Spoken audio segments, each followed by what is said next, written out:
Hi mga Sai ug Soy, at say of my life na nakabungwit og putig lagay na 3 times na lugan, nalapit na ma-expire ang mattress day. For today's video day, charot. Good morning sa tanan na nadiligan dyan, sa hindi nadiligan dyan. Aw, pagdilig na lang mo sa inyong bulak, charot. Bitaw mga saig-soy, pasensya na kayo sa boses ko kasi inuubo pa rin ako at sinisipon kasi sa klima dito malamig, gano'n. Bitaw mga saig-soy, ang sayaw-sayaw ko na kasi nakuha ko na po yung singsing na pinaayos ko.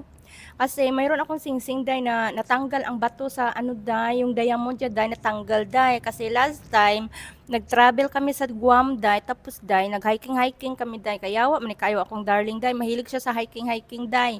Onya, pagkatapos nun, na, ano ko day, natapislok akong tiil day, muntik na talaga ako ma-memory card day.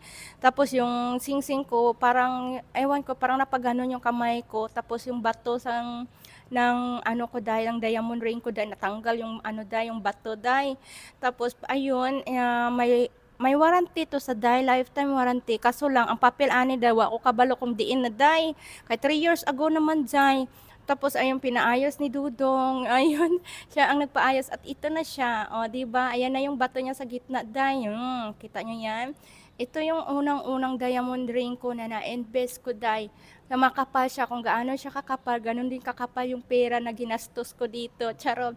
Ito yung kauna-unahang diamond ring na investment ko dahil. So naiyak-iyak ako. Sabi ko, ayun, pinaayos niya. Siya nang gumastos na malagyan ng bato ulit.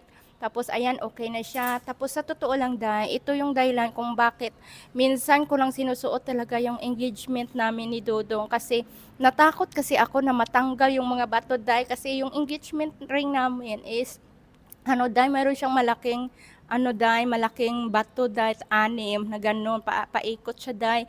Tinatago ko lang tapos in-explain ko naman sa kanya. Sabi ko, Dodong, hindi ko to masuot kasi napaka-sosyal, napaka-aesthetic. Natatakot ako baka yung bato niya mapugday ba day. Sabi niya, may lifetime warranty naman yun. Pero yung ano niya, papel, tinago ko talaga yun.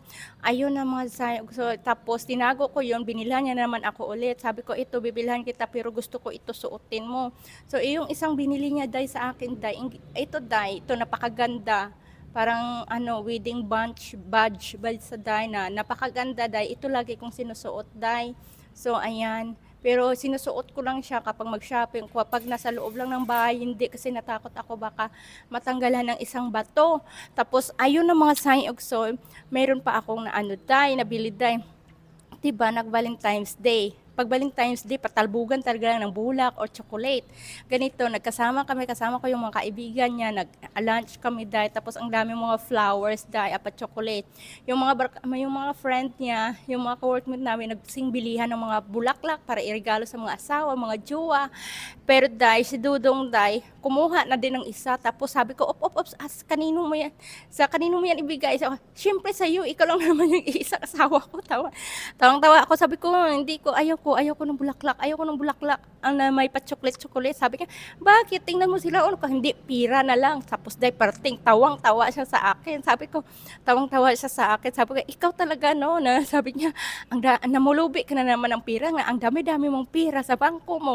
Bakit? Pira pa rin siya. Mindset ba? Mindset. Sinabi ko sa kanya, maging realidad tayo. Kay kaning bulak, pagkabuwas mapaano ra na malayos ra na tapos ang chocolate dili mo ko ganahan magkaon chocolate ikaron man ano mo kaon perting kadlawan niya dai tawang-tawa talaga siya dai tapos yung mga kaibigan niya sabi niya bilib talaga ako sa mindset ng asawa mo ganon tawang-tawa ako dahil sabi ko magkano yung bulaklak nakita namin yung presyo dai kung equivalent na to sa to is nasa 15,000 dai dako na siyang bulak dai anak ba dai ang dako ba dai na tapos ano dai may pa chocolate dai dili ko ganahan dai dili ko anak ginakilig dai so ko lakas ra gud ang nagpakilig sa ako dan. Aaminin natin o hindi, 'di ba? Maging totoo naman tayo, 'di ba?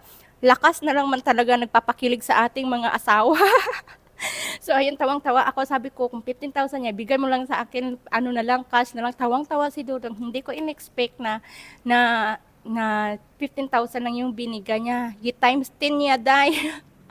So ayun, pagkatapos yung times 10, so ayun, wala na akong ibang inaisip kundi ipili agad, investment. Bagong investment na naman dahil ito mas maganda to, 'di ba? Ganyan. Yan, napakaganda ng singsing na 'to, Day, oh, 'di ba? Diamond po ito, so engagement na ano ano, Day, bagong investment ko naman, Day, ganyan na yung mindset ko, Day.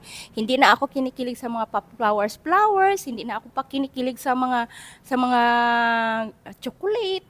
Lakas na lang talaga yung nagpapakilig sa akin. Tapos tawang-tawa talaga si Dudong. Sabi ko, iba talaga yung mindset mo. So, ganyan talaga ako, Day. Kasi ewan ko talaga, nakaka-addict kasi kapag nag-invest ka, nagsimula ka nang mag-invest ng mga gold, diamond, nakaka-addict sa Day, as in. So, ayun na, natawa ako. Siyempre, iniingat-ingatan ko naman ito. Pero hindi ko to susuotin, Day, kasi baka mapugday naman yung malaking diamond, Day. So, ayan, tinatago ko pa rin to. So, di ba? So, yan lang mga sayog-soy. Always remember na mas magandang mag-invest ng ginto. Kasi after 10 years, mas lalong tumataas yung value nila. Yan po yung investment na hindi tayo nalulugi. Yan lang po.